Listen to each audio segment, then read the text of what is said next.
Puasa sunnah ini merupakan terang di alam kubur kita nanti. Yang kedelapan, at-tasqil limizanihi, diberikan keringanan pada timbangan di hari akhirat nanti. Bahwa setelah dibangkitkan dari kubur, setiap kita akan menghadapi perhitungan, akan ditimbang segala macam kebaikan dan segala macam kejahatan yang pernah kita lakukan di dalam kehidupan.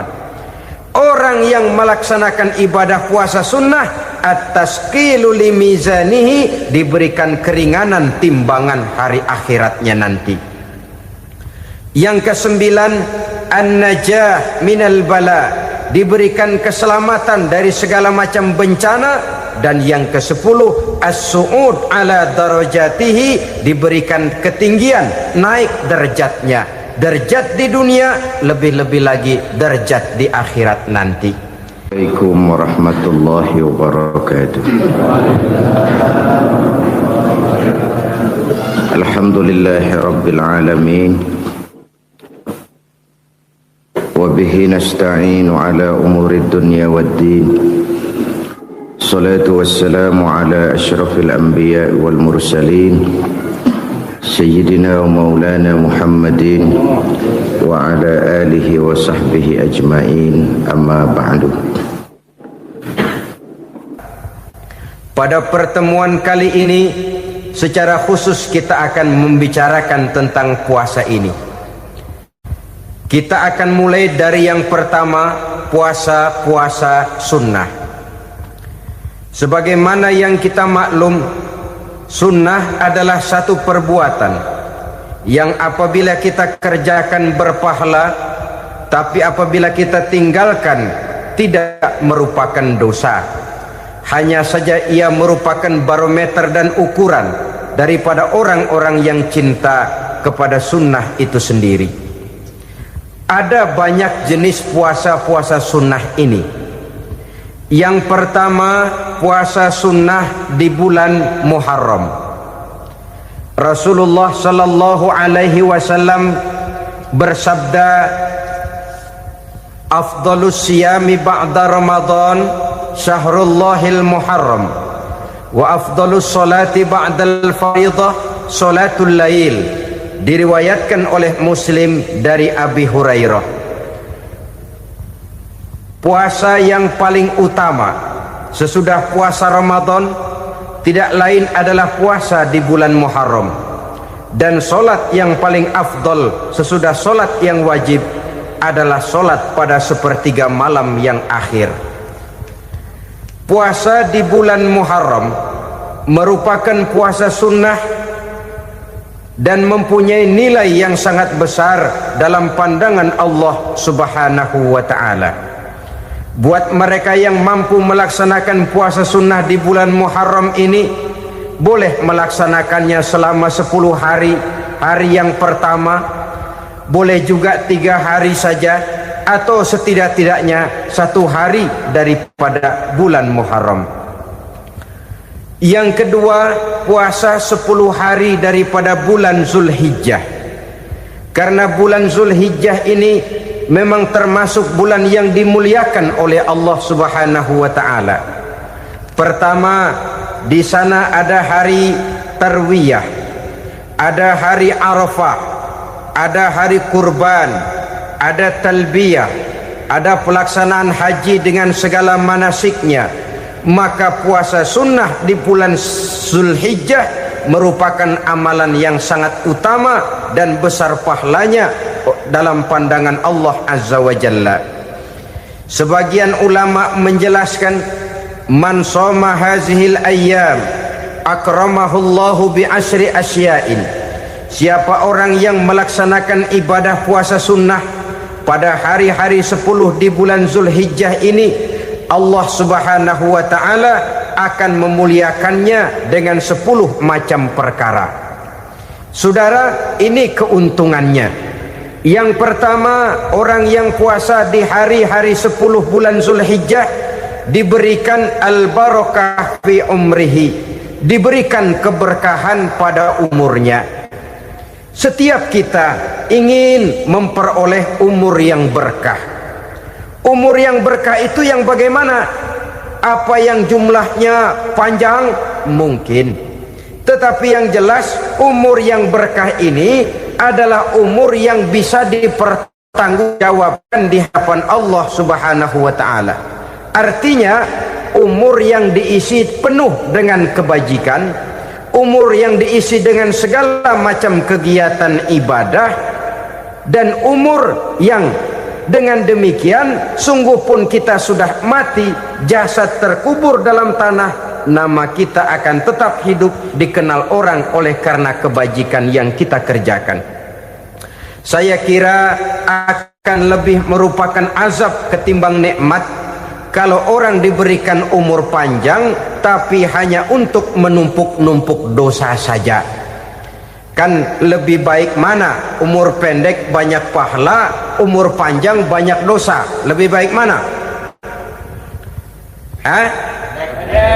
Saya yakin yang paling baik tentu umur panjang banyak pahala. Paling sial umur pendek dosa melulu. Sudah diberikan umur pendek tidak seberapa, dosa berlipat ganda. Itu kalau orang kampung bilang tekor namanya. Rugi. Umur pendek hanya untuk menumpuk-numpuk dosa. Boleh jadi kalau umat-umat zaman dulu, saudara, mereka diberikan umur panjang.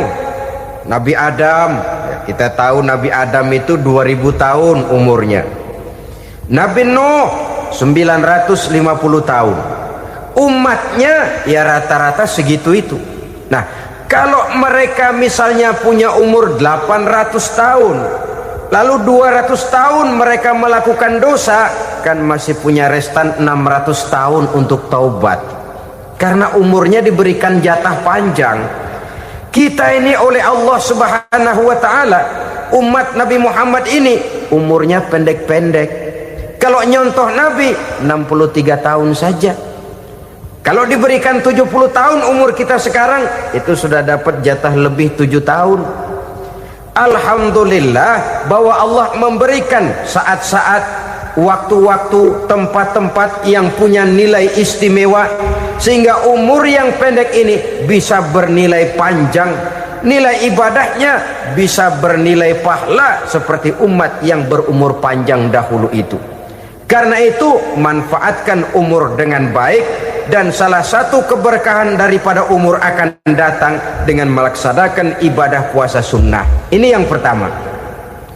Yang kedua, az-ziyadatu fi malihi, diberikan tambahan hartanya, menjadi orang kaya.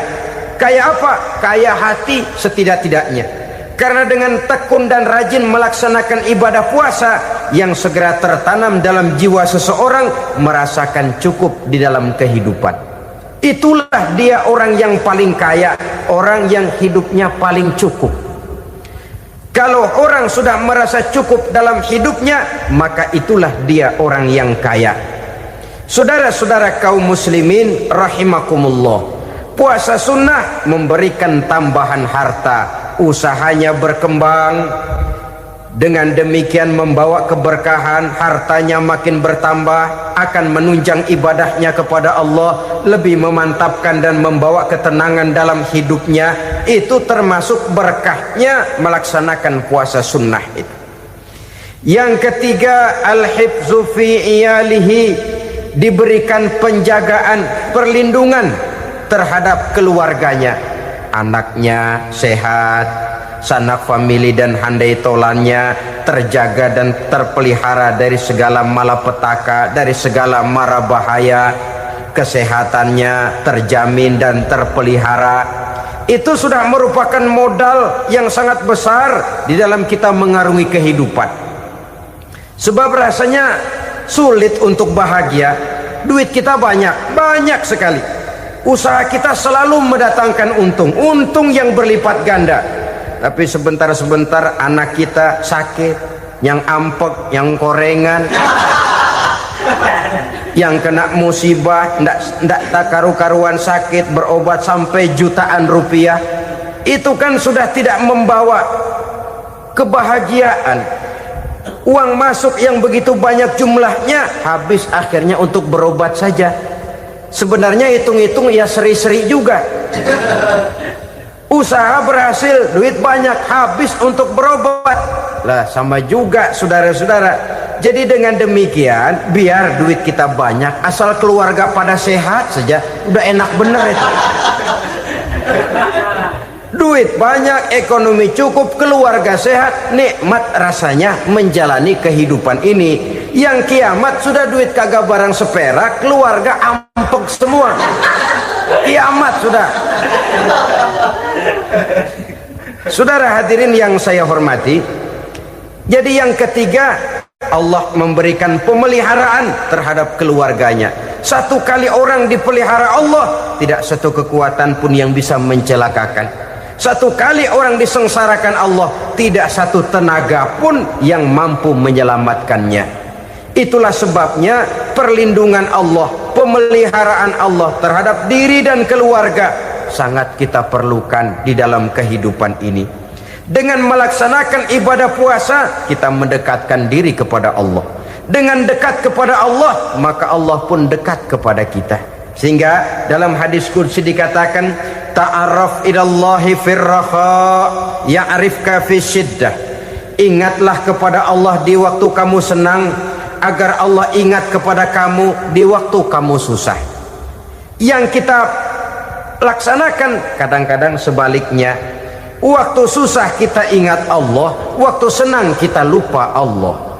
Akhirnya nanti pada waktu kita melarat, kebelangsak, susah dan sebagainya, pertolongan tidak akan datang kepada kita. Benar, ta'arraf ilallah firraha ya'rifka fi syiddah. Ingatlah kepada Allah di waktu kamu susah, ingatlah kepada Allah di waktu kamu senang, agar Allah ingat kepadamu di waktu kamu mendapat kesusahan. Umumnya watak manusia memang kalau sudah dapat susah, ingat kepada Allah.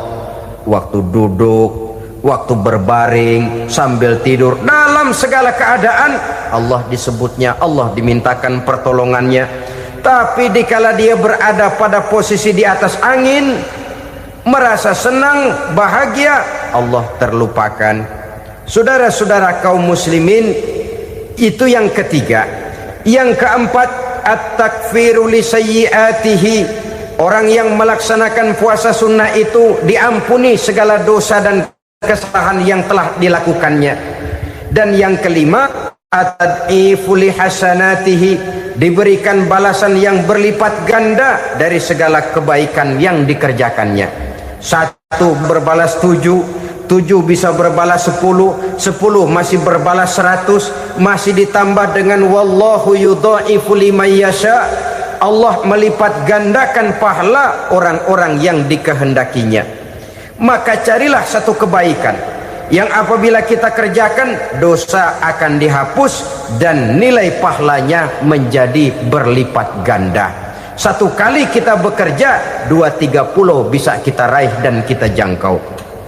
Yang keenam, orang yang melaksanakan puasa sunnah di bulan Zulhijjah, at-tashil li sakarati mautihi, diberikan kemudahan pada saat menghadapi sakaratul maut. Maut a mysterious problem. Dia adalah pintu yang setiap orang pasti akan memasukinya.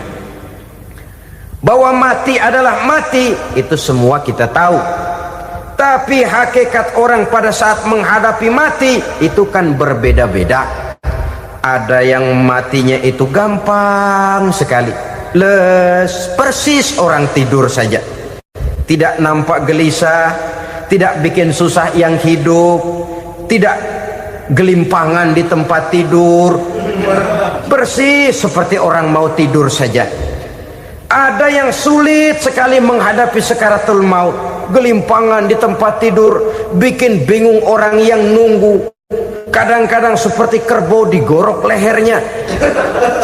Saudara-saudara, sulit menghadapi sakaratul maut.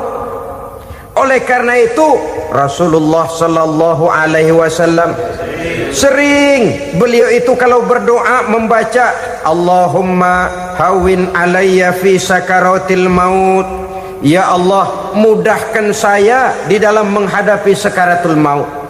Rasulullah saja, saudara, orang yang ibadahnya paling banyak, orang yang hatinya paling bersih, orang yang akhlaknya paling luhur, masih berdoa semacam ini.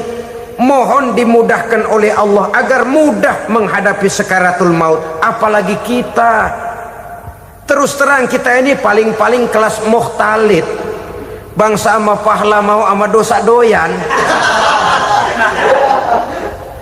Lebih perlu lagi menghadapi sakaratul maut, sehingga apabila malaikat maut datang menjemput nyawa kita, dimudahkan, jangan dibikin sulit, supaya mudah. Jadilah orang baik-baik.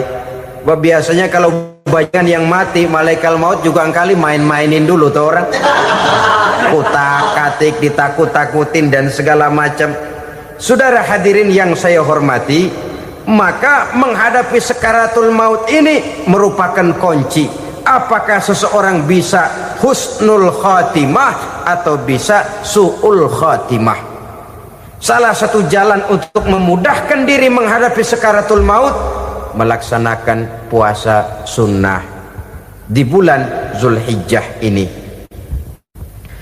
Yang ketujuh, ad-diya'u li zulumati qabrihi, diberikan terang di alam kuburnya.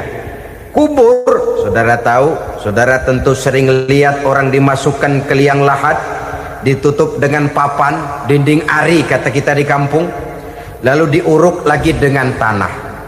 Dalamnya liang lahat, gelapnya liang lahat, gelapnya diuruk dengan tanah, gelapnya di dalam kubur, tiga gelap yang menjadi satu. Bapak moyangnya gelap.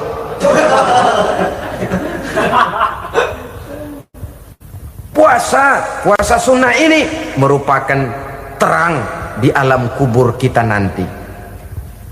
Yang kedelapan, at-tasqil limizanihi, diberikan keringanan pada timbangan di hari akhirat nanti. Bahwa setelah dibangkitkan dari kubur, setiap kita akan menghadapi perhitungan, akan ditimbang segala macam kebaikan dan segala macam kejahatan yang pernah kita lakukan di dalam kehidupan. Orang yang melaksanakan ibadah puasa sunnah, at-tasqilu limizanihi, diberikan keringanan timbangan hari akhiratnya nanti. Yang kesembilan, an-najah minal bala, diberikan keselamatan dari segala macam bencana. Dan yang ke-10, as-su'ud ala darajatihi, diberikan ketinggian, naik derajatnya, derajat di dunia, lebih-lebih lagi derajat di akhirat nanti. Ini keutamaan yang diberikan Allah Subhanahu wa ta'ala kepada mereka yang melaksanakan ibadah puasa 10 hari di bulan Zulhijjah, menurut penjelasan sebagian dari para ulama kita. Jadi setelah puasa Muharram ada lagi puasa Zulhijjah. Kemudian puasa sunnah yang ketiga, puasa sunnah pada hari Senin dan hari Kamis. Apa sumber hukumnya? Diriwayatkan oleh Imam Muslim dari Abi Qatadah, Rasulullah Shallallahu Alaihi Wasallam ditanya tentang puasa pada hari Senin. Kenapa Rasul melakukan itu? Beliau menjawab, zalika yaumu wulidtu fihi wa yaumu bu'istu au unzila alayya fihi. Hari Senin itu adalah hari di mana aku dilahirkan dan hari di mana aku dibangkitkan. Wahyu pertama turun kepadaku pun pada hari itu. Maka sunnah melaksanakan puasa pada hari itu.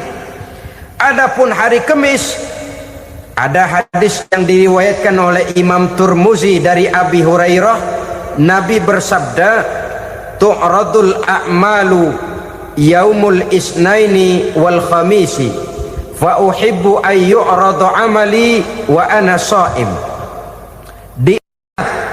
Disetor amal setiap manusia pada hari Senin dan pada hari Kamis. Maka aku ingin, kata Nabi, agar pada saat amalku disetor itu aku sedang puasa. Jadi malaikat itu menurut riwayat ini mencatat dan menyetorkan catatan amalan seseorang pada hari Senin, hari Kamis. Tiap hari Senin amalan kita disetor oleh malaikat.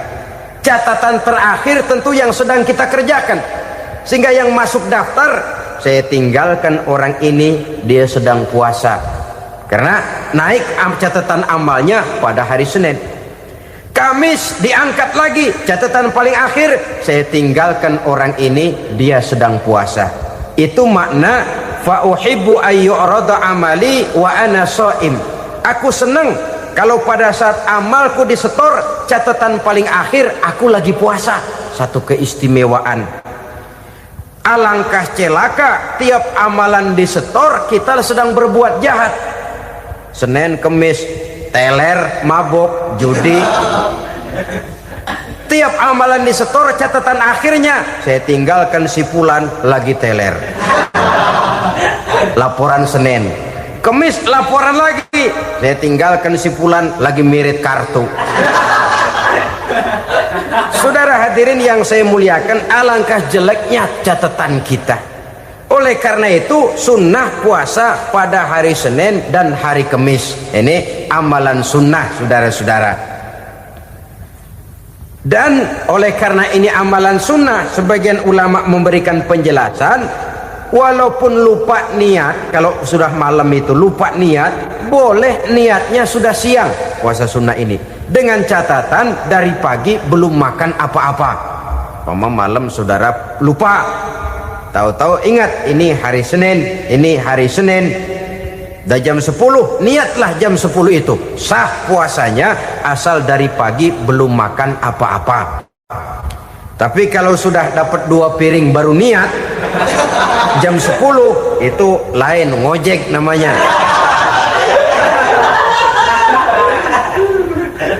Jadi puasa sunnah yang ketiga, puasa pada hari Senin dan hari Kamis. Yang keempat, puasa jenis sunnah yang keempat, puasa 6 hari di bulan Syawal. Diriwayatkan oleh Imam Muslim dari Abi Ayyub bahwa Nabi bersabda, "Man shoma Ramadhana summa atba'ahu sittan min Syawal kana kasyamid dahri." Barang siapa yang berpuasa di bulan Ramadan kemudian diikutinya dengan 6 hari di bulan Syawal, maka dia seolah-olah seperti orang yang berpuasa 1 abad lamanya. Allahu Akbar. Demikian besar keuntungannya. 6 hari di bulan Syawal sama dengan orang yang berpuasa 1 abad lamanya. Ini fadailul a'mal, saudara-saudara. Jangan diartikan karena menang sudah puasa 6 hari bulan Syawal, Ramadan tahun depannya lantas nggak puasa. Kenapa? Ukurannya sudah 1 abad. Bukan itu pengertiannya. Ini mendorong orang memberikan ganjaran pahala yang sedemikian besar. 6 hari setelah Ramadan, artinya di bulan Syawal. Tidak pada hari pertama Syawal karena haram hukumnya berpuasa pada hari fitri itu. 6 hari di bulan Syawal. Tinggal lihat yang mampunya saja. Boleh berurutan, boleh tidak berselang-seling, boleh, asal saja jumlahnya 6 hari selama masih bulan Syawal itu. Hari ini 3 hari lagi, 4 hari lagi, diselang-seling atau berurutan, itu juga lebih baik. Puasa sunnah 6 hari daripada bulan Syawal. Kemudian yang kelima, puasa sunnah 3 hari pada setiap bulan. 3 hari pada setiap bulan. Diriwayatkan oleh Imam Bukhari dan Muslim dari Abi Hurairah. Abi Hurairah bercerita, "Ausani khalili sallallahu alaihi wasallam bisalasin." Kekasih saya Rasulullah berwasiat kepada saya, memesankan benar-benar kepada saya untuk melaksanakan 3 amalan yang terpuji. Pertama, siyamu salasati ayyamin min kulli syahrin. Puasa 3 hari dalam setiap bulan. Ini wasiat yang pertama. 3 hari pada setiap bulan. Tidak peduli bulan apa saja. Dalam artian ya bulan menurut perhitungan Islam ya. Muharram, Safar, Rabiul Awal, Rabiul Tsani, Jumadal Ula, Jumadil Akhir, Rajab, Sya'ban, Ramadan, Syawal, Zulqa'dah, Zulhijjah dan selanjutnya. 3 hari pada setiap bulan. Tanggalnya tanggal berapa saja. Lebih utama pada yang disebut Yaumul Bil, yaitu hari-hari di mana bulan menunjukkan purnama. Tanggal 13, tanggal 14 dan tanggal 15 pada setiap bulannya itu disunahkan melaksanakan puasa. Itu wasiat pertama, puasa 3 hari pada setiap bulan. Wasiat yang kedua, waraqatai duha, melaksanakan sholat duha sekurang-kurangnya 2 rakaat. Itu wasiat yang dipesankan benar kepada saya, kata Abi Hurairah. Pertama, puasa 3 hari pada setiap bulan. Yang kedua, usahakan jangan meninggalkan 2 rakaat minimal daripada sembahyang duha. Kita tahu sembahyang duha itu sembahyang sunnah di waktu pagi seketika matahari naik sepenggalahan. Sekurang-kurangnya 2 rakaat, sebanyak-banyaknya 8 rakaat. Di antara fadilah atau keutamaan daripada sholat duha ini yaitu menyangkut masalah rezeki dan usaha. Kemudian wasiat yang ketiga, wa an utira qabla an anama. Beliau sangat berwasiat kepada saya untuk sholat witir sebelum tidur. Artinya sholat malam sebagai amalan sunnah di dalam kehidupan kita. Jadi saudara-saudara, dalam hidup ini kita akan selalu berbentur dengan keperluan. Kalau pada satu saat kita sudah sampai kepada tahap berpikir ini keperluan saya, tentu hal-hal semacam ini akan kita kerjakan. Kita belum tergerak melaksanakan ini semua oleh karena barangkali kita merasa belum memerlukannya. Karena itu marilah kita berusaha di samping melaksanakan puasa yang wajib juga melaksanakan puasa yang sunnah di dalam kehidupan kita. Ini jenis puasa-puasa yang sunnah. Kemudian yang kedua, ada macam puasa yang disebut puasa nazar. Hukum pelaksanaannya wajib apabila nazarnya sudah terwujud. Puasa nazar, puasa yang dikaitkan dengan suatu persoalan. Umpamanya, kalau saya lulus ujian, saya akan puasa 1 minggu lamanya. Begitu ujiannya ternyata lulus, dia wajib bayar nazarnya. Puasa 7 hari, tidak lagi sunnah tapi wajib karena dia nazarkan. Asal saja tidak sah nazar kepada yang makruh apalagi kepada yang haram. Umpamanya nazar kalau tembus 6 nomor mau puasa 3 hari. Itu nazar semacam itu bukan saja tidak sah tapi haram hukumnya. Tidak boleh nazar kepada yang makruh apalagi kepada yang haram. Jadi apabila maksud yang sudah kita niatkan tercapai, wajiblah nazar itu dibayar, yaitu kalau nazarnya sunnah melaksanakan ibadah puasa. Saudara-saudara kaum muslimin rahimakumullah. Jenis puasa yang ketiga kita kenal dengan puasa wajib. Dan ini kita laksanakan pada bulan suci Ramadan. Tentang teknis pelaksanaan ibadah puasa di bulan Ramadan sudah pernah saya bicarakan pada pertemuan tentang Ramadan dan Idul Fitri. Pada kesempatan ini saya hanya ingin mengajak bahwa di dalam melaksanakan ibadah puasa Ramadan ini, marilah kita mengadakan evaluasi. Kenapa demikian? Barangkali secara jujur, walaupun agak berat, saya masih harus berkata, masih banyak di antara kita umat Islam yang di dalam melaksanakan suatu ibadah terjebak dalam rutinitas ritual. Apa itu rutinitas ritual? Itu bahasa susah. Berhubung saya tidak ingin bicara yang susah-susah, kita bicara yang mudah-mudah saja. Maksud saya, banyak di antara kita umat Islam yang di dalam melaksanakan suatu ibadah itu hanya dengan prinsip asal sekadar gugur kewajiban saja. Akibatnya, sampai sejauh mana ibadah itu berhasil membentuk kepribadian diri kita, kita jarang mengadakan evaluasi dan penilaian. Sholat yang penting gugur kewajiban. Puasa yang penting sudah gugur kewajiban. Haji yang penting sudah gugur kewajiban. Maka jangan heran kalau itu yang jadi prinsip, ibadah lantas tidak punya dampak dalam membentuk kepribadian diri. Banyak orang yang rajin sholat tapi munkarnya jalan terus. Sampai kadang-kadang kita bingung, yang sembahyang dia, yang nyolong dia. Puasanya kelihatannya tekun tapi tidak punya kepekaan sosial. Sama yatim piatu bersifat masa bodoh, sama fakir miskin malah gemes. Tidak lantas tumbuh kepekaan sosial walaupun dia sudah ikut merasakan tidak enaknya lapar dan haus. Ada juga yang sudah haji 4-5 kali mondar-mandir Jakarta Mekah, tapi gaya hidupnya tetap seperti katak di kolong tempurung, picik, sempit pandangan, dangkal hati, tidak terbuka walaupun sudah melihat Islam dalam skala internasional.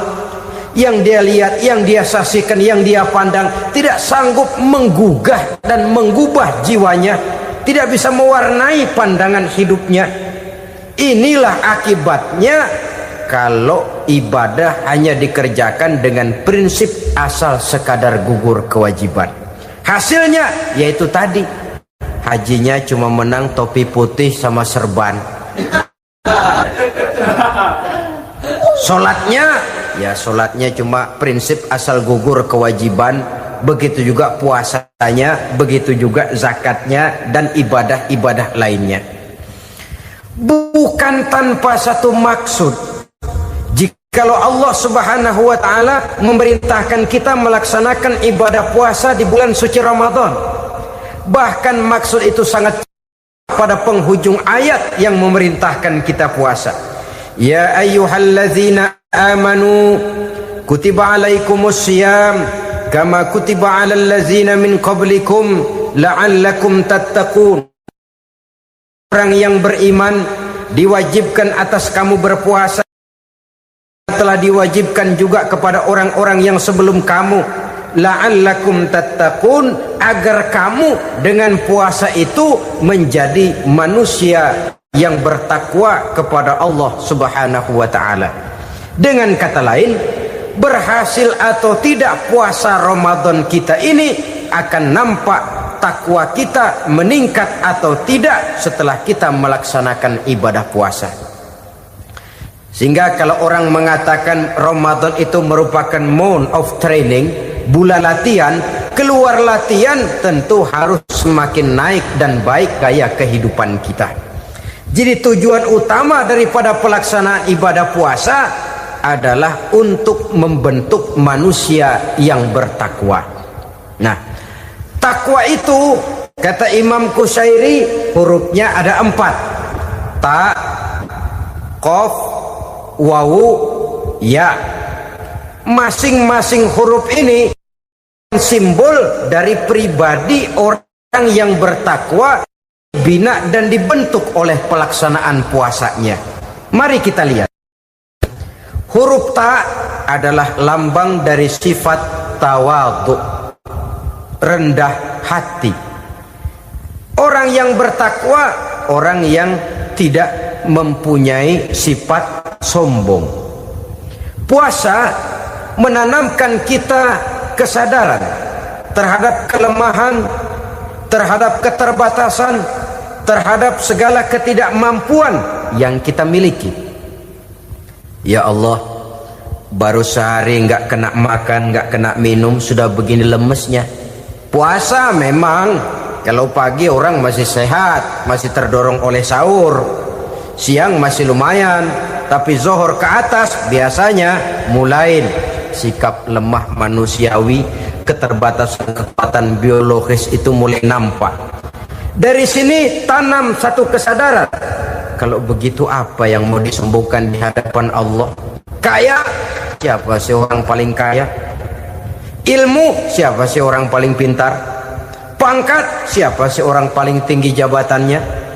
Dari sifat semacam ini lahir introspeksi, rasa mawas diri, timbul sifat tawaduknya, rendah hatinya, tidak melonjak menjadi angku dan sombong lantaran sedikit kemampuan dan kekuatan yang dimilikinya. Lalu untuk sikap yang lebih jauh, terwujudlah, terbentuklah apa yang dinamakan stabilitas temperatur batin. Orang tetap konstan menjaga nilai-nilai idealisme yang pernah dimilikinya. Dia mulai dengan adil, dia berjalan tetap dengan keadilan, dan dia berakhir juga tetap dalam keadilan. Jangan mulainya adil, tengahnya setengah adil, di akhirnya malah zolim sama sekali. Ini tidak punya stabilitas temperatur batin. Kan banyak orang begitu toh. Mulanya benar, belakangan mau benar sendiri. Mulanya sudah rela berkorban buat kepentingan orang banyak, belakangan malah selalu mengorbankan kepentingan orang banyak.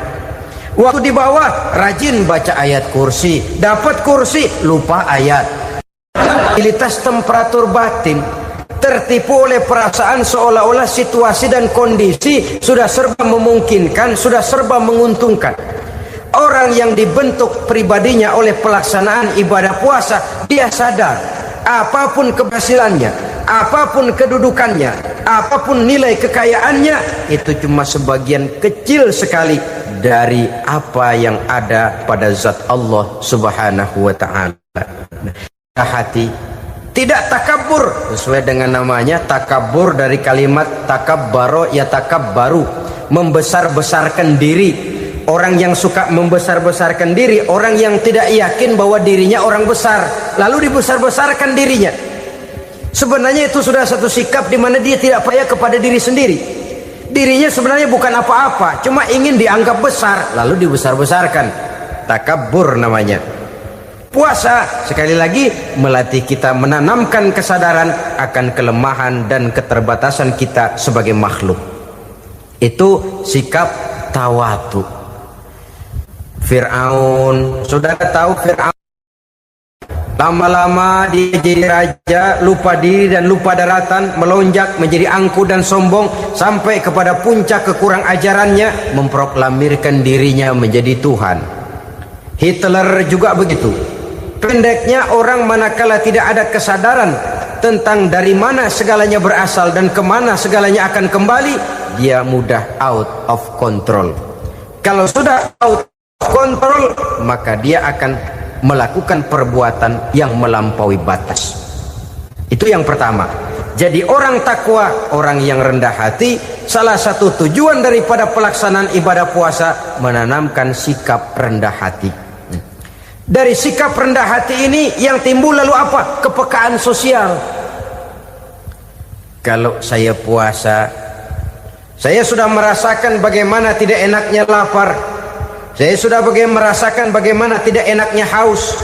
Tapi bagaimanapun, saya lapar cuma sebentar, saya haus cuma sebentar. Selesai maghrib, lapar saya hilang, haus saya hilang. Bagaimana yatim piatu, orang-orang tua jompo yang perlu santunan, orang-orang miskin yang terkapar di kolong-kolong jembatan, yang tiap hari merasakan perasaan seperti ini tanpa tahu kapan hidup dan nasibnya akan berubah. Tidur beratapkan langit, berselimut koran. Kalau demikian, saya ini beruntung. Kalau demikian, apa yang bisa saya lakukan untuk mereka? Kepekaan sosial ini lalu timbul dalam apa yang orang sekarang namakan solidaritas, kesetiakawanan sosial. Hidup tidak hanya untuk kepentingan diri dan perutnya sendiri saja, tapi mau menolong, mau membantu orang yang memang memerlukan bantuan dan pertolongan itu sendiri. Jangan setelah tahu lapar tidak enak, haus tidak enak, tapi kita tidak mau tenggang rasa, tidak mau timbang rasa. Begini loh tidak enaknya lapar, begini loh tidak enaknya haus. Ini terjadi pada diri saya masih mampu, masih berbuka puasa. Bagaimana yang tiap hari merasakan seperti ini? Tidak Ramadan, tidak Syawal, tidak Zulqa'dah, tidak Zulhijjah, selalu kelaparan dan kehausan. Dari sana timbul kepekaan sosial. Lalu lahirlah sikap pemurah, dermawan, mau menoleh ke kiri dan ke kanan. Bahkan Al-Quran itu sampai mengancam betul. Ara'aital ladzi yukadzibu bid-din fadzalika allazi yad'ul yatim wa la mendustakan agama. Islam mendustakan Islam. Salat dia tapi mendustakan salat. Puasa dia tapi mendustakan puasa. Siapa mereka itu? Fadzalika allazi yad'ul yatim. Merekalah orang-orang yang meninggalkan anak-anak yatim. Wala yahuddu ala ta'amil miskin, dan tidak pernah memberi pertolongan, tidak memerintahkan memberi makan kepada fakir miskin, walaupun dia berada pada posisi dan kondisi yang memang dia mampu. Nah, kalau dia tidak mampu itu lain soal. Dia mampu, dia tahu, dan dia diam saja, itu termasuk yukadzibu biddin, orang-orang yang mendustakan agama. Berlindung kita kepada Allah, jangan sampai termasuk ke dalam kelompok itu. Yang kedua saudara, huruf takwa itu qaf. Qaf adalah lambang dari sifat qanaah. Qanaah artinya merasa cukup. Puasa melatih kita untuk bersikap cukup dalam hidup. Kalau kita perturutkan menjelang saat berbuka, menunggu waktu berbuka, istilah orang di Jawa Barat ngabuburit katanya, kita menunggu saat berbuka, segalanya saja ingin kita beli, segalanya saja ingin kita minum, semuanya saja ingin kita makan, sebab nafsu sudah begitu berupa. Perut sudah sedemikian lapar, kerongkong sudah sedemikian haus, rasanya semuanya saja ingin kita telan. Tapi tahukah kita bahwa setelah maghrib berbunyi, berapa banyak yang kita makan, berapa banyak yang kita minum? Sesuaikah dengan keinginan kita tadi siang? Tadi siang semuanya ingin kita makan, tadi siang semuanya ingin kita minum. Setelah berbuka, berapa banyak yang kita makan, berapa banyak yang kita minum? Itulah kehidupan. Segalanya ingin kita kuasai, segalanya ingin kita punyai, tapi berapa sih yang benar-benar kita perlukan? Maka orang kaya adalah orang yang hidupnya cukup. Orang miskin hakikat yang selalu merasa kurang. Bagaimanapun besar rumah, banyak uang kita, berpuluh kendaraan kita, kalau hidup selalu merasa kurang, itu artinya kita masih miskin. Maka jikalau ingin menjadi orang kaya, kuncinya hakikatnya cuma satu, hati kita merasa cukup dengan yang diberikan Allah, bersyukur atas segala nikmatnya, dan dengan syukur itu, nikmat itu akan ditambah oleh Allah Subhanahu wa ta'ala. Puasa menimbulkan sifat qanaah, dan qanaah adalah watak daripada orang-orang yang bertakwa kepada Allah Subhanahu wa ta'ala. Persis seperti orang minum air laut, makin diminum makin haus, makin diminum makin kering tenggorokan. Begitulah orang berhadapan dengan materi. Tadinya dia akan senang kalau dia merasa punya tanah ratusan hektar. Sudah ratusan hektar tidak cukup, ngelamun lagi, alangkah nikmatnya kalau bisa beli gunung. Gunung dibeli, sudah punya gunung, lihat laut, aduh kalau laut juga bisa dibeli, beli lagi laut. Sudah punya laut, lihat ke atas langit, ada yang jual apa enggak ya?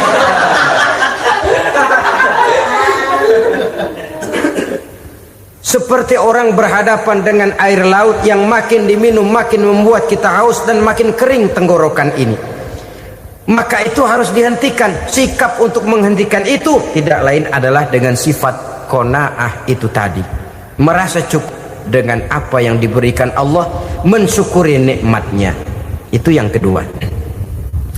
Yang ketiga, pada kalimat takwa ada huruf wawu. Wawu adalah simbol dari sifat wara dengan ain. Wara, orang yang terpelihara dirinya baik dari yang syubhat, lebih-lebih dari yang haram. Syubhat, saudara tahu, barang yang remeng-remeng. Tapi sungguh pun remeng-remeng, kira-kira prosentasenya 70-30. 70% haram, 30% kemungkinan halalnya. Maka yang syubhat lebih baik dijauhi daripada diambil. Orang yang punya kepribadian wara, dirinya terpelihara, jangankan dari yang haram, dari yang syubhat saja dia sanggup menjaga dan memelihara dirinya. Oleh karena itu saya heran kalau orang di bulan Ramadan dia sanggup menjaga diri di waktu siang dari jenis makanan yang halal, dari jenis minuman yang haram. Ada tahu nganggur di meja siang, enggak dia makan. Ada air teh nganggur di meja siang, enggak dia makan, padahal itu jenis makanan dan minuman yang halal. Tapi ketika datang maghrib, dia berbuka dengan makanan yang dibeli dari uang yang dihasilkan dengan cara yang haram. Bukankah itu sesuatu yang terbalik? Bukankah dengan demikian sudah tidak lagi menimbulkan sikap yang bisa memelihara dan menjaga kepribadian diri? Orang yang membiasakan diri terpelihara dari yang syubhat apalagi yang haram, maka baik yang dipakainya, yang diminumnya, yang dimakannya terdirilah dari barang-barang yang baik yang dihalalkan oleh agama. Wara. Kemudian yang keempat, pada huruf kalimat takwa ada huruf yakin. Huruf ya simbol dari sifat yakin. Orang yang puasa dibentuk kepribadiannya mempunyai satu keyakinan yang tangguh, dan keyakinan adalah ciri daripada orang yang takwa. Kita lihat yang dipanggil melaksanakan ibadah puasa ini kan iman, karena memang sulit untuk melaksanakan puasa kalau tidak iman yang jadi dasar. Setidaknya seperti sudah pernah saya sampaikan, ibadah puasa ini memang sulit terkena penyakit show. Kalau kita sholat barangkali terangsang karena kelihatan orang lain. Kalau kita pergi haji mungkin jadi sugesti karena orang banyak tahu.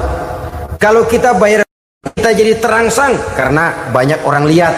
Tapi kalau sudah puasa, puasa itu kan yang tahu cuma kita dan Allah saja. Ya kita sholat, orang lain lihat, kita jadi rada semangat. Kita pergi haji, orang lain banyak ngantar, kita semangat.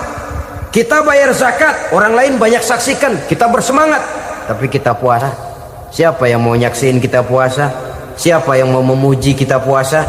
Siapa yang mau menyanjung kita puasa? Itu cuma urusan kita dan Allah. Oleh karenanya dasar daripada pelaksanaan ibadah yang harus mencegah tenggorokan segalanya jadi nikmatan. Tidak ada kerja yang lebih indah selain kerja yang didasarkan kepada satu keyakinan bahwa yang kita kerjakan itu adalah sesuatu yang benar. Dalam hal ini sesuatu yang diperintahkan oleh Allah Subhanahu wa taala kepada kita. Saudara-saudara kaum muslimin rahimakumullah. Demikianlah titik evaluasi kita. Jangan berpuasa hanya dengan prinsip asal sekadar menggugurkan kewajiban saja, yang akan berakibat Ramadan tahun ini berakhir begitu, Ramadan terjebak menjalani rutinitas ritualnya saja. Bahkan kadang-kadang yang nyata betul, Nabi menganjurkan tingkatkan ibadah pada 10 hari yang akhir di bulan Ramadan, tanggal 20 sampai akhir Ramadan. Yang kita praktekkan malah kegiatan ibadah kita justru menurun pada 20 Ramadan yang akhir. Coba lihat 20 Ramadan ke atas, itu pasukan tarawih paling kelas 60-70 tahun ke atas. Kemana yang lain sudah berpikir menghadapi lebaran, berpikir pulang mudik, berpikir macam-macam. Akibatnya konsentrasi ibadah lalu buyar. Dianjurkan Rasul tingkatkan ibadah pada 10 hari yang terakhir. Kita malah makin ke akhir makin lancip.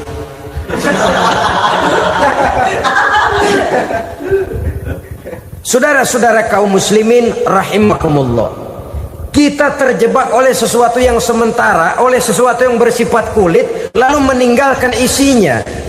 Padahal jikalau kita tidak mengisi Ramadan dengan kegiatan ibadah, berarti kita tidak keluar dari Ramadan dengan jiwa yang baru, yang sudah ditempa oleh pengalaman ibadah di bulan Ramadan. Artinya kita tidak kembali kepada fitrah, kesucian seperti saat kita dilahirkan. Lalu kalau kita tidak kembali kepada fitrah, apa yang mau kita rayakan pada Idul Fitri itu? Di mana letak kegembiraan kita? Di mana letak kebahagiaan hati? Kembalikah kita kepada fitrah? Tidak. Benarkah puasa yang kita kerjakan? Kelihatannya juga tidak. Adakah dampak dari pelaksanaan ibadah dalam pribadi kita? Tidak. Kadang-kadang Ramadan selesai malah teriak merdeka.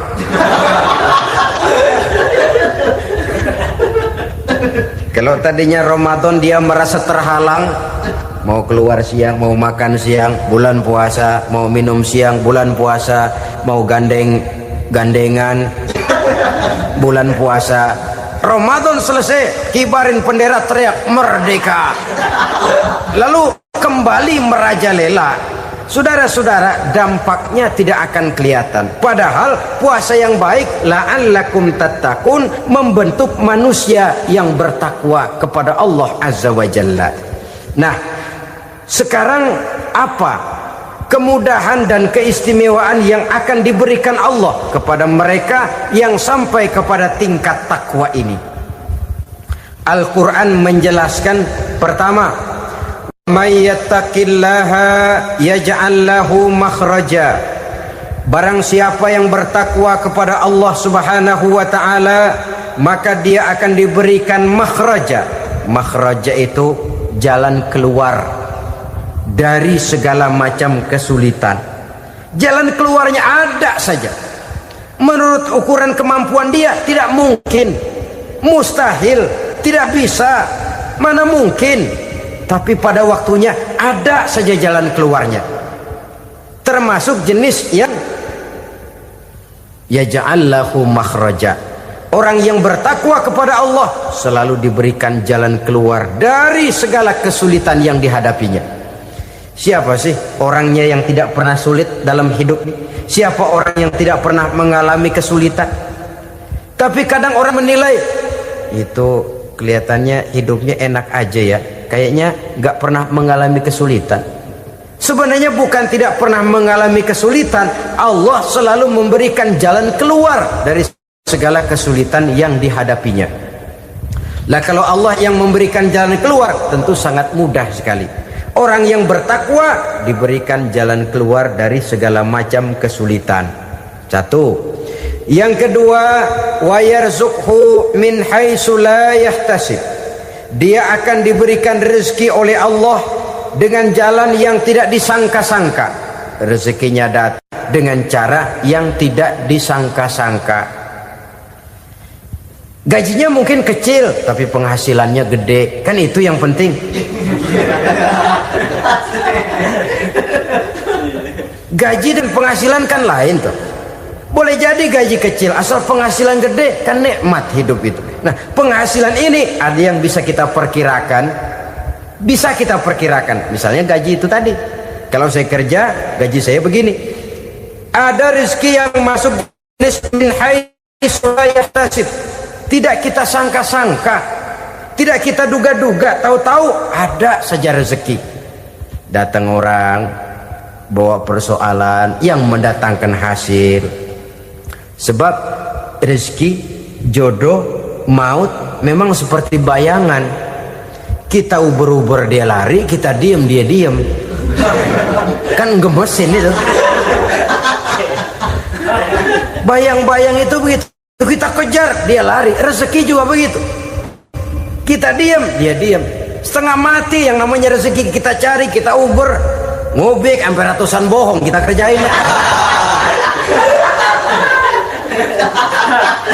Tapi memang belum waktunya, ya sulit untuk tembus. Tapi kadang-kadang giliran kita nongkrong di rumah, datang orang bawain rezeki. Itulah yang namanya rezeki. Tapi ini untuk orang yang bertakwa. Kalau tidak punya kredibilitas takwa, jangan lalu pakai ayat ini. Diberikan Allah dengan rezeki dengan jalan yang tidak disangka. Kan ada ayatnya dah, kita mah manteng aja di rumah dah. Ntar juga tuh rezeki datang. Ini fasilitas yang diberikan kepada orang yang wa may yattaqillah, bertakwa kepada Allah, yarzuqhu min haitsu la yahtasib, diberikan rezeki dengan cara yang tidak disangka-sangkanya. Maka kadar ketakwaan jangan membuat kita buruk sangka. Tuh orang ya nggak kemana-mana, duitnya ada aja. Kalau dia takwa, Allah berikan jalan keluar. Yang lantas ngelihat kiai orangnya ahli ibadah, ilmunya tinggi, akhlaknya luar biasa, takwanya tinggi, rezekinya lancar, lalu husnuzon nih kiai nggak kemana-mana, duitnya banyak, miara tuyul kali ini. Itu termasuk jaminan Allah yang masuk kategori min haitsu la yahtasib. Yang ketiga, yaj'al lahu min amrihi yusra, dimudahkan segala urusannya, dimudahkan segala urusannya. Kemudian yang keempat, yukaffir anhu sayyiatihi wa yu'azzim lahu ajra, diampuni segala kesalahannya dan dibesarkan pahala kebaikan yang dikerjakannya. Maka mudah-mudahan puasa yang kita kerjakan mengantarkan kita kepada ketakwaan kepada Allah, dan takwa membuka janji Allah kepada kita di dalam kehidupan ini.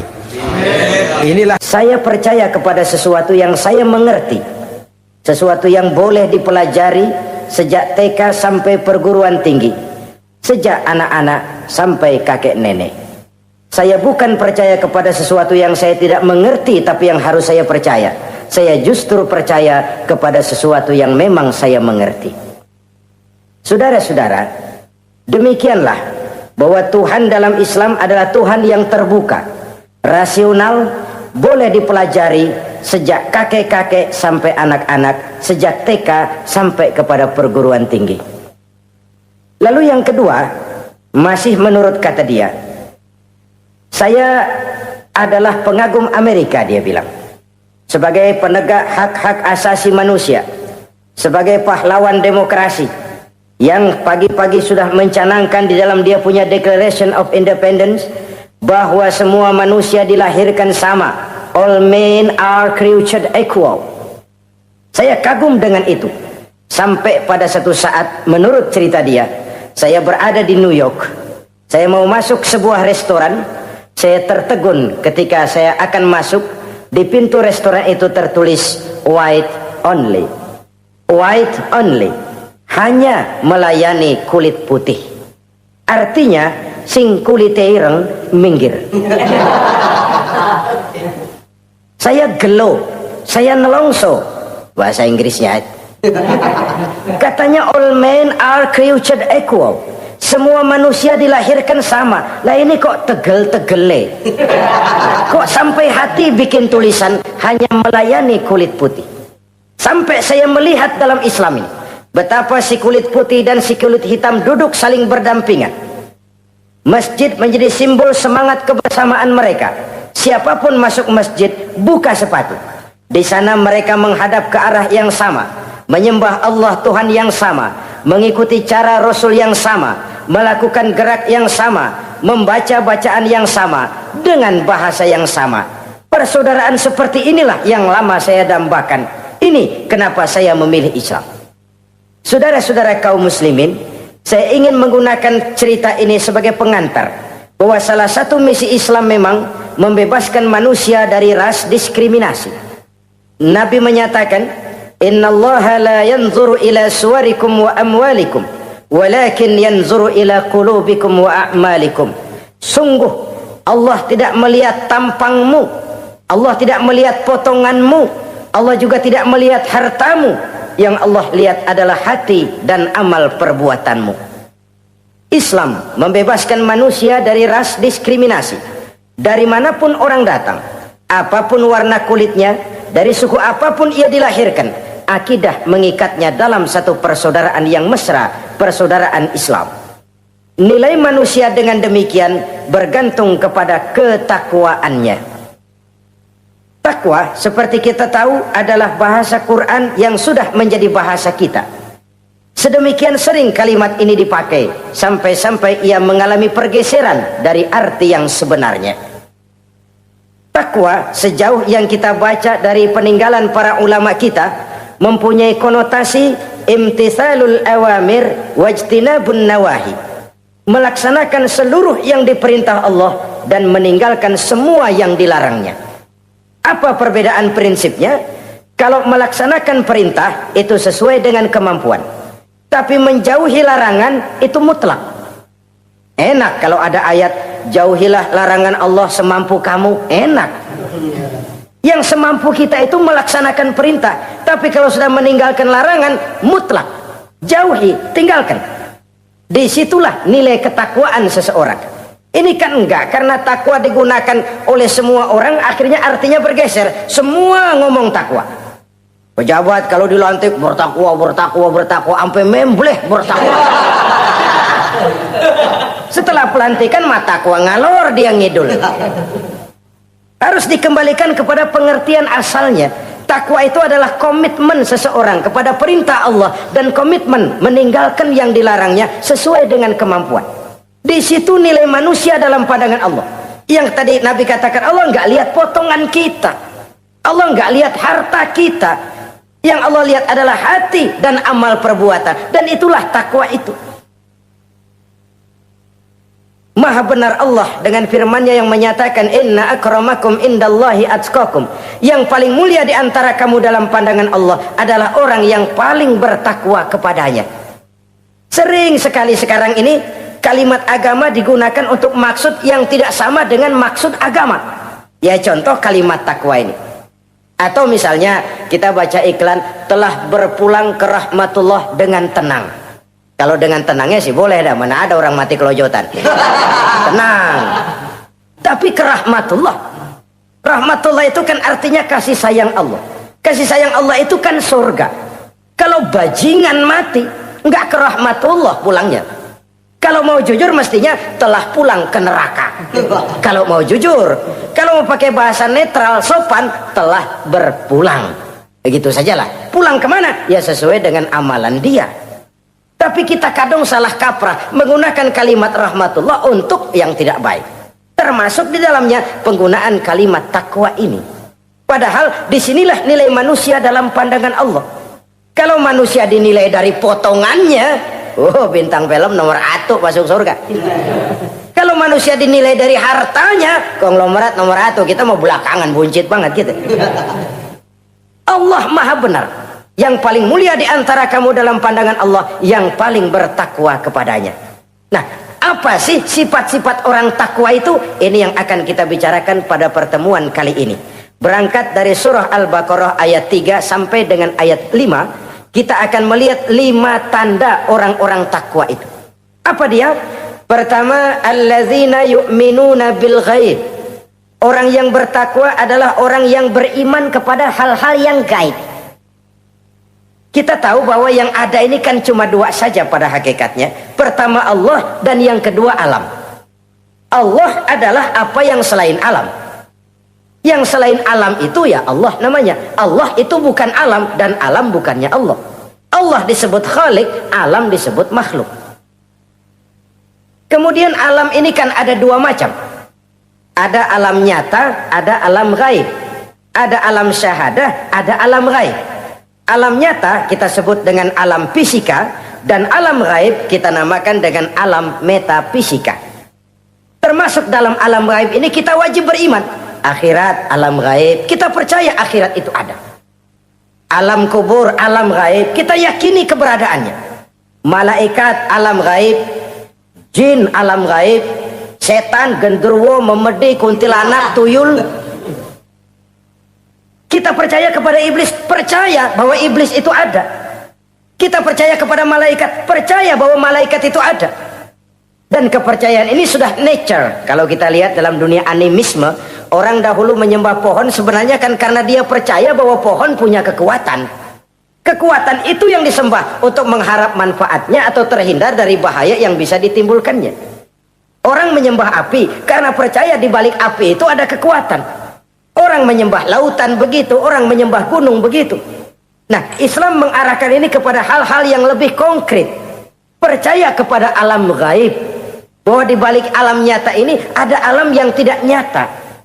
Apakah itu namanya akhirat, alam barzah, malaikat, jin, itu semua termasuk di dalam alam yang gaib. Orang yang bertakwa, alladzina yu'minuna bil gaib. Dia percaya kepada yang gaib-gaib itu. Percaya tentang adanya. Bukan percaya kepada iblis, lalu ngikutin si iblis, bukan. Kita percaya yang namanya iblis itu ada. Setan itu ada, jin itu ada, malaikat itu ada, alam kubur itu ada.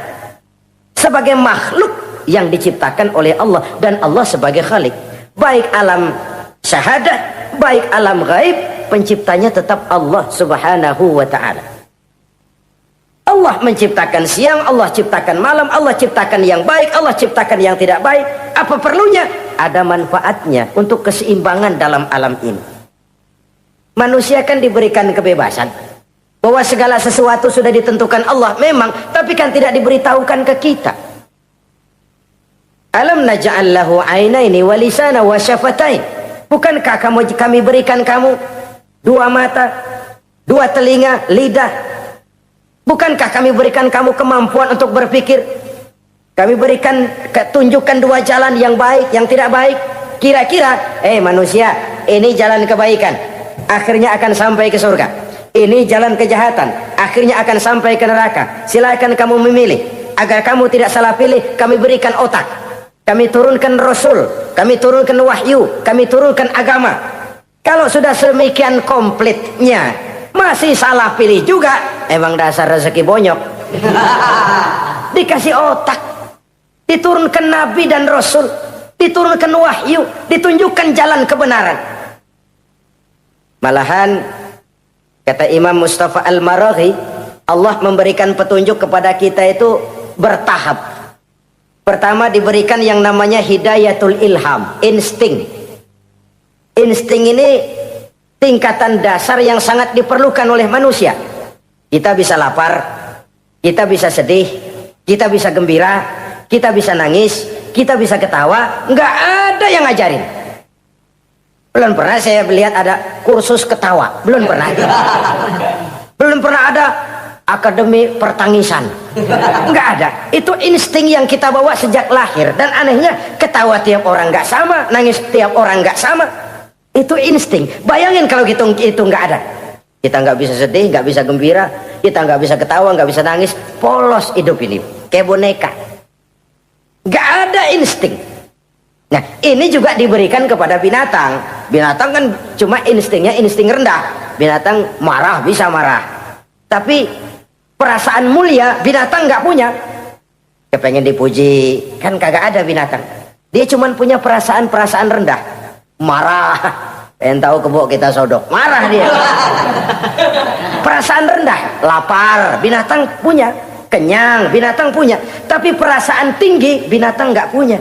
Kepengen hidup lebih baik, nggak ada. Kepengen hidup terhormat, nggak ada. Senang kalau dipuji, nggak ada. Coba dah kebo kita puji habis-habisan, diam aja dia. Waduh, lu bukan main, hebat bener. Ya tetap aja kebo. Atau kita caci maki, nggak bakal dia marah. Ini perasaan tinggi, ingin lebih baik, ingin lebih terhormat, senang kalau dipuji, marah kalau dicaci. Itu perasaan tinggi yang hanya diberikan kepada manusia. Manusia dipuji senang, dicaci marah. Orang kita puji walaupun wah kamu hebat bener, walaupun dia bilang ah kamu bisa aja, tapi kupingnya tetap aja mekar. Senang kalau dipuji. Insting yang rendah diberikan juga kepada binatang, tapi bukan insting yang tinggi. Ini petunjuk pertama. Dengan itu kita punya perasaan dasar untuk mengagumi, untuk sedih, untuk gembira dan sebagainya. Setelah insting kita diberikan panca indera yang kerjanya juga nggak sama. Penciuman dengan pendengaran dengan penglihatan kan nggak sama. Yang enak buat kuping belum tentu enak buat hidung. Orang buang angin kalau ditinjau dari segi bunyi enak buat kuping, Tapi hidung kan kelabakan. Kerjanya nggak sama. Panca indera ini penting sebagai kesiapan untuk melayani insting. Persiapan melayani insting. Cukupkah? Tidak. Binatang juga diberikan panca indera. Bahkan kadang-kadang panca indera binatang lebih tajam daripada panca indera manusia. Nah, lalu diberikan yang ketiga. Ini yang membedakan manusia dari binatang. Apa? Hidayah berupa akal, pikiran. Dengan ini coba kita lihat. Manusia bikin rumah, burung bikin rumah. Tapi bandingkan, rumah burung dari tahun atu, ya gitu-gitu aja. Tapi rumah manusia, Masya Allah, modelnya macam-macam. Ada yang kita dari jauh nggak ngerti ini celengan apa rumah orang ini, bundar begini. Binatang bikin rumah, manusia bikin rumah. Binatang bikin rumah dengan insting, manusia bikin rumah dengan otak. Hasilnya berbeda. Manusia tidak punya sayap, tapi dengan otaknya dia bisa terbang lebih tinggi dari burung. Manusia tidak bernapas dengan insang, tapi dengan otaknya dia bisa nyelam lebih dalam daripada ikan. Ini kelebihan manusia dari binatang, diberikan otak. Belum cukup rupanya otak, karena otak ini penemuannya relatif. Apa yang dianggap hari ini benar, besok udah nggak benar. Apa yang hari ini otaknya bilang baik, besok dia bilang jelek. Apa yang hari ini otaknya bilang katakan jelek, besok dia bilang baik. Yang relatif tidak bisa dijadikan pegangan. Maka Allah lalu memberikan yang keempat. Hidayatuddin namanya. Petunjuk berupa agama. Diberikan insting, diberikan panca indera, diberikan otak, lalu diberikan agama. Turun para rasul yang 25 itu yang merupakan mata rantai yang berkaitan. Tidak terpisah. Misi samawi, semuanya sama bersumber dari Allah yang satu itu. Setelah agama datang, masih ada yang lebih penting. Apa? Hidayah yang disebut taufik. Persesuaian kehendak antara kita dengan Allah. Kalau taufik tidak datang, kalau taufik tidak dapat, Kan'an saja anak Nabi Nuh kufur. Anak Nabi tidak dapat taufik namanya itu. Agama turun, bapaknya Nabi. Bapaknya Nabi. Azar, ayahnya Nabi Allah Ibrahim, tidak mendapat taufik. Lalu Abu Jahal, Abu Lahab, pamannya Nabi, tidak mendapat taufik. Lalu istrinya Nabi Lut tidak mendapat taufik. Bayangkan ini, anak Nabi, paman Nabi, bapak Nabi, istri Nabi. Taufik inilah yang hak prerogatif Allah. Insting semua dikasih, panca indera semua dikasih, otak semua dikasih, agama kepada semua diturunkan. Tapi taufik ini hak prerogatif Allah. Lah kita ini bersyukur, ponakan Nabi aja bukan dapat taufik. Tidak sekedar mendengar Islam, mendengar agama, tapi mengikuti agama itu sendiri. Inilah institusi-institusi yang diberikan Allah kepada kita. Jadi kalau sudah begini lengkap, manusia, nih aku kasih, tempuh jalan ini, masih salah juga, dasar sableng. Pantas kalau Allah mengadili, pantas kalau Allah memberikan sanksi. Kenapa? Rasul udah turun, otak dikasih, panca indera dikasih, peringatan dikasih, masih salah juga, pantas dong kalau diadili. Kecuali kalau Allah nggak nurunin apa-apa, hidup dah selagu-lagu lu sono, mau guling mau gupak terserah deh. Kalau begitu lalu ada pengadilan, nggak adil. Ini institusinya lengkap kok. Pantas kalau Allah mengadakan pengadilan di akhirat. Pantas kalau Allah meminta kita pertanggungan jawab komplit begini rupa. Nah, termasuk di dalamnya kita percaya kepada yang gaib ini. Bahwa ada yang tidak nyata di balik yang nyata ini. Ada yang kita percaya kebaikannya, ada yang kita percaya sekedar percaya saja. Kayak setan, iblis, kita percaya adanya, tapi kan nggak wajib ngikutin. Termasuk mempelajari ilmu-ilmunya setan, ilmu-ilmunya iblis. Tenung, santet, nujum-nujuman, ramal-ramalan, itu kan ilmu-ilmunya setan, ilmu-ilmunya iblis. Belajar saja pun jangan, belajar saja pun nggak boleh, apalagi sampai mengamalkannya. Karena tatkala kita belajar apalagi mengamalkan, kita sudah bersekutu dengan setan dan iblis. Na'udzubillah summa na'udzubillah. Ini yang pertama. Jadi orang yang bertakwa itu sifatnya yang pertama, dia percaya kepada yang gaib. Di balik yang nyata ada yang tidak nyata. Lah, saudara-saudara, jangankan yang alam seperti ini ya, alam kubur, alam akhirat, masih di alam nyata ini saja ada sesuatu yang hanya kita bisa rasakan tapi nggak bisa kita lihat, nggak bisa kita pegang. Contohnya angin, ada tuh, kita rasain tapi kan nggak bisa kita pegang. Bentuknya bagaimana kita nggak tahu. Wah, merah pak, kenapa? Buktinya dikerok. Itu mah merah kerokan, bukan warna angin merah. Sesuatu yang ada tapi hanya bisa kita rasakan. Pedas, makan cabai pedas. Pedas itu ada, tapi kan abstrak. Mana sih pedasnya? Nggak bisa kita pegang, nggak bisa kita lihat, tapi kita rasain. Oh, itu yang hijau mah cabai, mang. Pedasnya mana pedasnya? Sesuatu yang cuma ada rasa, tanpa bentuk, tanpa bisa kita jamah. Ini satu langkah untuk mengantar kita memahami yang gaib, yang masih dalam alam nyata saja. Ada sesuatu yang kita cuma merasakan adanya, tapi kita nggak bisa lihat, kita nggak bisa pegang. Makanya ada orang tanya, Pak, itu kalau orang mati dibacain Fatihah di sono apa pahalanya nyampe tuh? Saya jawab, kalau ente nggak percaya mati dulu dah. Mati dulu, bacain Fatihah, tungguin di sono. Kalau nggak nyampe balik lagi kemari. Long bagaimana hal-hal yang kayak begitu? Wong sholat saja kita nggak tahu sholat kita diterima atau tidak oleh Allah. Kita puasa, kita hanya melaksanakan. Allah mau terima apa tidak kita nggak tahu. Itu yang nyata-nyata, apalagi sudah berkaitan dengan hal-hal yang gaib. Ini sifat yang pertama, orang yang bertakwa, alladzina yu'minuna bil ghaib, dia percaya kepada yang gaib. Alam kubur itu ada, alam akhirat ada, malaikat ada, jin ada, surga ada, neraka ada, dan lain sebagainya.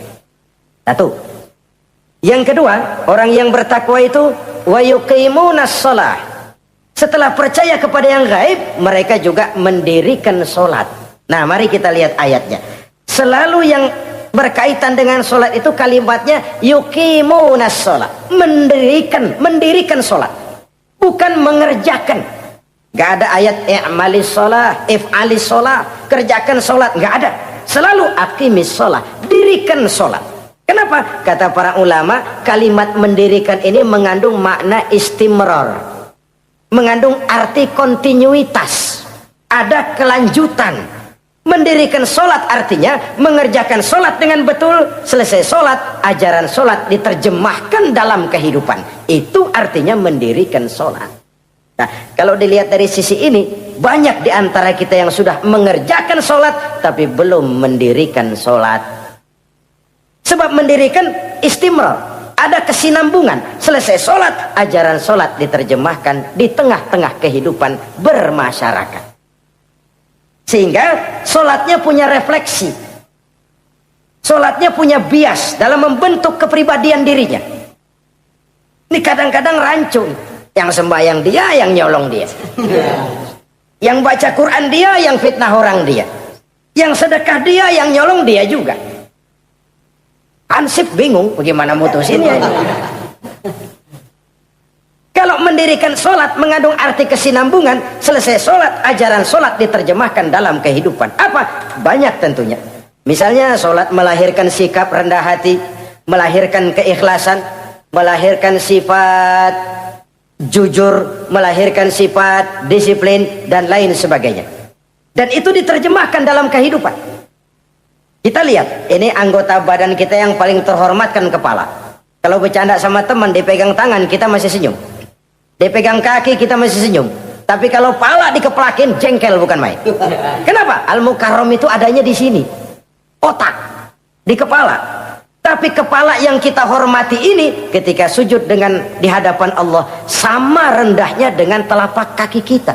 Allahu Akbar. Yang besar cuma Allah. Manusia, kepala sama rendah dengan telapak kaki. Kesadaran ini membias, selesai sholat, kembali ke masyarakat, sombongnya hilang. Apalagi ikhlas. Sholat itu kan lillahi ta'ala. Orang mau puji apa tidak, enggak soal. Orang mau bilang ini, mau bilang itu, soal lain. Yang penting ini saya kerjakan lillahi ta'ala, karena Allah saja, bukan karena yang lain. Disiplin. Sehari semalam 5 kali kita lapor kepada Sang Maha Komandan. Bagaimana tidak akan tercegah dari perbuatan yang keji dan munkar? Seorang prajurit saja, kalau sehari semalam 5 kali dia lapor kepada komandannya, saya yakin dia tidak akan sempat melaporkan yang tidak baik. Pantas kalau Al-Quran memberikan jaminan, solat mampu mencegah manusia dari perbuatan yang keji dan munkar. Masih ada yang tanya, Pak, katanya sembahyang mencegah orang berbuat jahat. Iya, teman saya kok sembahyang nyolong ayam. Bagus, sembahyang nyolong ayam. Coba nggak sembahyang, nyolong motor. Gedean lagi yang dicolong. Dan sebenarnya itu bukan jawaban, itu cuma logika saja. Yang benar adalah solatnya belum berfungsi. Dia baru mengerjakan solat, belum mendirikan solat. Inilah yang kalau kita jujur mau bicara, inilah problem kita sekarang ini. Mengislamkan orang Islam. Bagaimana dari mengerjakan solat kita menjadi mendirikan solat. Agar solat itu membuahkan hasil berupa pembentukan kepribadian di tengah-tengah kehidupan sosial kemasyarakatan. Kalau tidak, ya sekedar terjebak kepada rutinitas.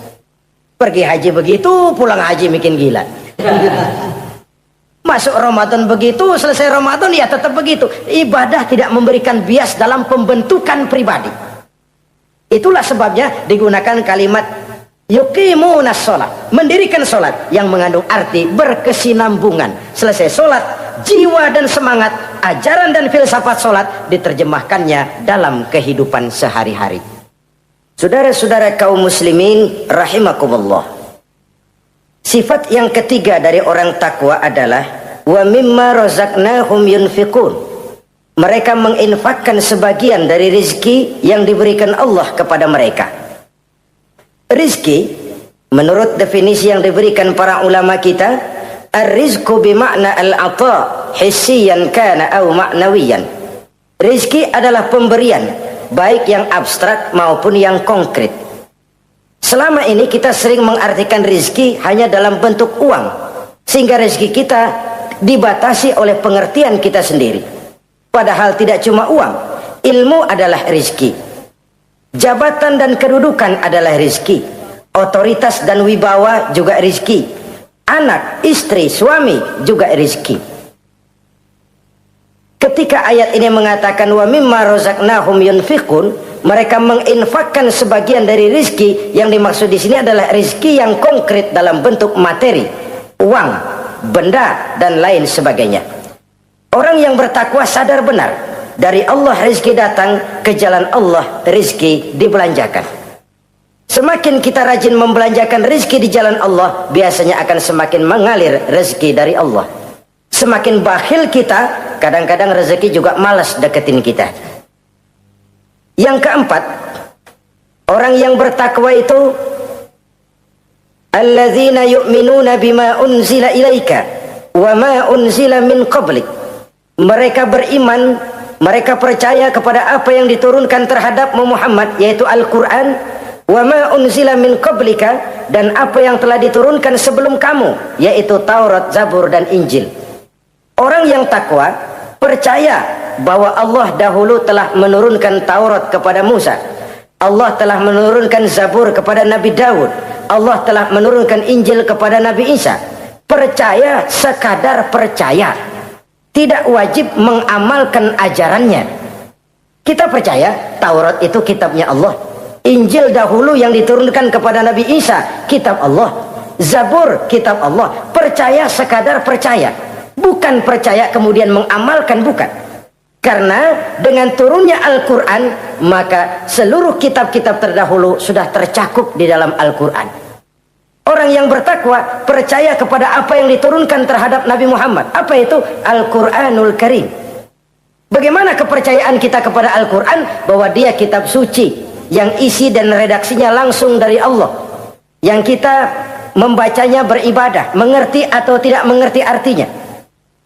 Akan lebih baik setelah bisa membaca, mengerti, kemudian mengamalkannya dalam kehidupan kita. Saudara-saudara, kalau kita adakan konteks ini di mana-mana, modernisasi, globalisasi, kemajuan sering membawa pergeseran nilai. Dulu, ini zaman dulu ya, waktu listrik belum masuk desa, kita rasakan betul kalau masuk kampung berasa banyak orang Islam, padahal rumah pakai lampu templok, lampu tempel, paling banter patroma. Tapi kita masuk kampung berasa kok banyak orang Islam. Kenapa? Suara Al-Quran kedengaran dari rumah-rumah. Kenapa? Ada anak-anak muda lagi latihan baca barzanji. Kenapa? Ada patayat, santri-santri wanita lagi baca solawatan. Kenapa? Nenek-nenek lagi ngapalin sifat 20 sembari nyisik. Wujud artinya ada, maka mustahil Allah. Zaman dulu terjadilah modernisasi.